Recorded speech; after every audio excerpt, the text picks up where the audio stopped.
Here we go, ladies and gentlemen. I am Zhong. We are back, and right next to me we have Osmar Delima Jr., a longtime old friend of mine, and everyone's been around the game for over a decade. You should know who this is, and I know he's been missing in action for the last 9 years. 2016 yes, was the last fight. so let's congratulations to pull you out of the cave and then now put you back on the stage, and let's see what you're gonna do now. Junior, let's introduce you to all the MMA fight fans out there in the Bay. For some of the people who don't know who you are yet, you're one of the OG. You have a lot of pro fights 10 years ago. Yeah. You're gonna be fighting on our upcoming event November 13th, which means 5.5 weeks out. So against Ricky from Combat Sports. Now, let's tell your story a little bit to all the fans out there. What's going down with you? Well, I started training jiu-jitsu. I was back in 2003, 4. You know, I was a little kid. I was 14, 15, and then I went. You know, I did a couple amateur fights. Did a couple amateur and Muay Thai fights. Went pro. As I turned 18, I said I wanted to do this forever. You know, this is what I want to do, be in the UFC, Bellator, whatever. So I fought. You know, in 2010, I had I was already pro for 2 years. I had a back injury. I had an MRI done, and it was, I had a bad disc. So I fought all those years from 2010 all the way to 2016. You know, I still had pain. 2016 was my last fight. I fought a pro Muay Thai fight. You know, I have, all my wins are first round submissions. Only fight I went past was the one at Mike Bravo. Yes. I went past it, and I got tired in the 4th round and got knocked out. But I was winning on the whole card, and just trying to get back. I'm at Ralph Gracie now, and World Team USA, my main Muay Thai coach. I'm training Muay Thai and boxing at Ralph, training with Wesley, training Ralph Howland and Howland Gracie. He fought at Bellator recently, and that's the route I want to take. Get back on the mat, see what it is. The cutting weight and all, going through all that. And see how I feel after that. Now, I know you're used to competing at 145 pounds years and years ago, and now you're moving up to 155 pounds against a very seasoned opponent. Ricky just come off a win from our last show, literally 4 weeks.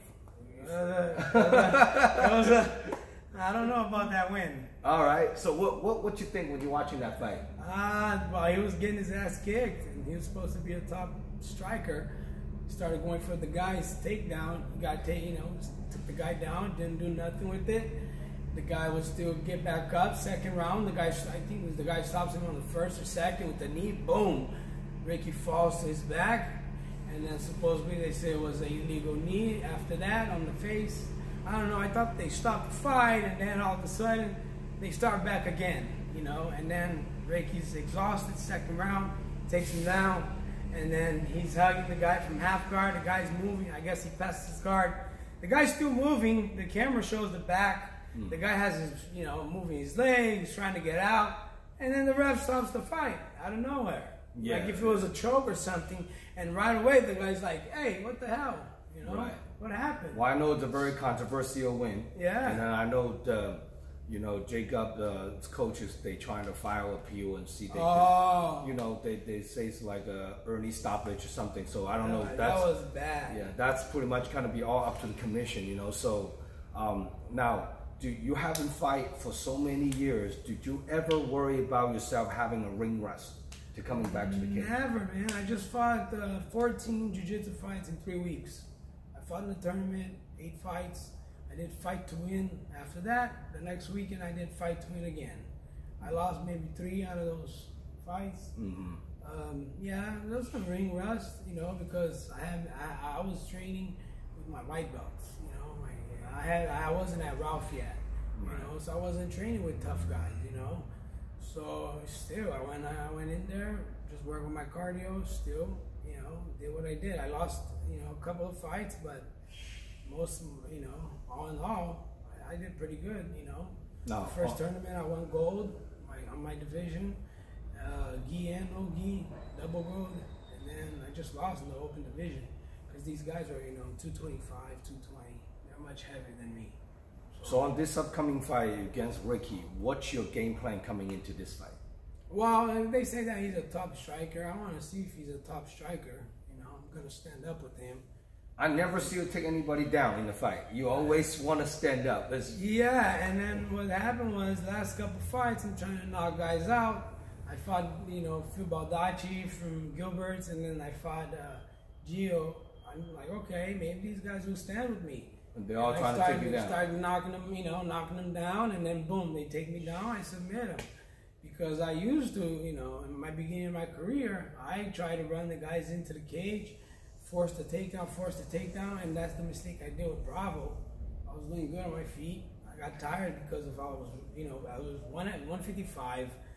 I had come off a 1-year surgery for my shoulder, and I shouldn't have been forcing. You know, he was heavier than me. You know, now I've grown. You know, my last fight I did, my last Muay Thai fight, I was 205. I did it at 164. Wow. Yeah, it was supposed to be 160. I just couldn't cut it anymore. The doctor said nope. And so, you know, I was really heavy, and I just grew as a person. I'm, you know, older now. Now, you see yourself, now you're in your 30s. What do you see yourself in the future on the fight game? Do you see yourself trying to climb back to the top, or this is one of those bucket lists you just want to do a few more fights? What do you see for yourself in the future? What do you want to achieve? Yeah, I mean, that's a hard question, you know. And sometimes it's hard because you want to see how you're doing in your fight, you know. You want to see what you do, how you do. You want to see how the process goes. You want to see how you cut weight, you know, because it's like before I had a science. I cut 30 pounds like nothing. You know, I had the science. I knew when to start. I knew how to do it. And now, you know, I'm fighting. You know, I don't have much weight to cut. And you don't really look that big right now for 155s. You want like 10 pounds, 15 pounds cut the most? 20. Yeah. So that's 25, that's not really much weight to cut. So and it's kind of cool because Ricky is just identical like you, pretty much the same height, same deal. You know, used to 45, now it's 155, and both you guys are similar age. So so a little bit of prediction. You're gonna stand and you're stand and bang. Stand and bang. Yeah, I'm going out on I'm going out on my shield. If I get knocked out, I'll knock him out. So I'm not going for no submission. If he takes me down, he's gonna get submitted. He knows that.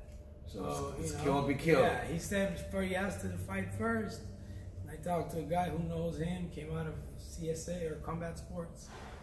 And the guy came out of there and said, oh, I thought you guys were friends. I said, yeah, me too. He invited me to his gym, this and that. I said, if he said yes to the fight, I'm not backing down. I'm going to take the fight. That's awesome. Well, for more firework information, check out DragonHouseMMA.com. We are updating the website next week. All the matchup will be there. 11 professional bouts, 3 title fights, and plus 9 amateurs. There's going to be 20 fights total stack card. Do not miss out. This event is going to be live stream pay-per-view nationwide. So if you cannot make it to the event, make sure you guys order your pay-per-view voucher from DragonHouseMMA.com. Now, do you have any sponsor, special training partner, loved ones that you want to shout out to for this upcoming fight? Just, you know, our boxing coach, you know, Wesley. It's been great training with them guys. Holland Gracie, Ralph Gracie, you know, opened the doors for me back there. You know, tough, one of the toughest jiu-jitsu schools, you know, no joke.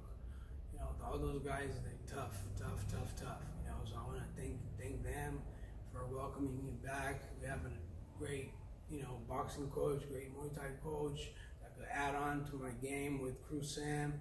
And, you know, I want to thank Crew Sam as well because I've been working at his gym and teaching and, you know, training there. And Cristiano as well, you know, he's always going to be my brother, you know, even though we're not in the same team anymore. You know, that's my boy. He's my brother. So, you know, he's always going to be that person. That's awesome. That's, you know, Charles Gracie from San Mateo, Cristiano. Yeah. Hopefully some of his fighters will be on this upcoming card as well. So now, if your opponent, Ricky Abdelaziz, watching this interview, what do you have to say to him? I don't know. I don't know how he took this fight. You know, the guy says he knows him. Oh, he's a stand-up fighter. He's a, you know, trains with top guys. But then when I watched that fight, that's not what it looked like to me. And he says, oh yeah, but you know, our old coach, because they have the same old coach. But this guy I know, I used to, you know, boxing, you know, Sergio Salguera, He was from another, he has his own gym. He said, hey, he trains with these guys, tough, guys, blah, blah, blah. And well, you're a tough guy. Yeah. So it's like, okay. He said, I told him, hey, I got over 15 fights. He's 1-1. I didn't know he had fought, so I guess now he's 2-1, and with a controversial win. And so, I said, bro, I have a lot of fights. I fought jiu-jitsu every weekend, So, hey. Well, it's all business. Yep. Cage door closed, do your thing. These guys hit me at 200 pounds. They don't even drop me. So, let's see what happens. All right, sounds awesome. But making sure you guys hit up Osmar Delima Jr., get a ticket from him, show him some love and support. Now, if people want to contact you, how can people find you? Instagram, Delima Fight Team 101. And then, same thing, Facebook, just Osmar Rebecca Delima. You can find me on there. And contact me, sponsors, or if you want to watch the fight, or anything, just hit me up. Here we go. Bay Area OG, Osmar Delima. Yeah. I dig him out of the shower, put him back on the stage. Finally, after all these years, I know this guy for like more than a decade. So awesome to have him back. Any last word you want to say to any fight fans? No, anyone that's else? it. I just, hope everybody shows up and we can fill up the house. That's right. We'll see you guys November 13th. Zhong Cage Fighting Series number 2/Mongo Fighting Championship is going down. And it's going to be, please subscribe to our YouTube channel. Follow me on Instagram, Dragon_House_MMA. And check out DragonHouseMMA.com and get your pay-per-view voucher. And I'm Zhong. Here's Osmar Delima. We are signing out. See you guys November 13th. Thank you.